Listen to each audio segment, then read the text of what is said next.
Мислам дека е цивилизацијски демократски напредок да градоначалникот работи дури и во средина во кое што го нема мнозинството на советници или секогаш го има лабилно мнозинството на советници,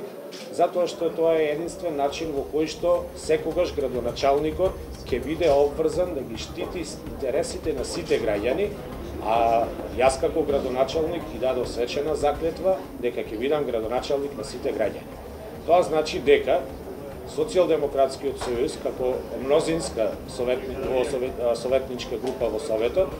не мора да значи дека ќе го има апсолутниот примат и дека сите одлуки ќе бидат донесувани во склад со сваќањата на Социјалдемократскиот сојуз од која што партија произлегувам јас. Значи, сосема е демократски и сосема е добро за граѓаните да имаме балансиран совет, да имаме балансирано донесување на одлуки, за да имаме градоначалник кој што ќе работи во интересите на сите граѓани. Градоначалник кога може да се очекува избор на председател на Советот? Избор на председател на Советот ќе има наредната недела, кога ќе се договорат советничките групи дека треба да има закажување на нова седница, тоа е веќе работна седница, а се разбира дека и она што најмногу ве интересира и кога ќе се договорат и на чија страна ќе биде мнозинството од советниците и со тоа кој ќе биде преседавач на Совет, односно од која советничка група ќе произлезе преседавачот на Совет. Градоначалник дали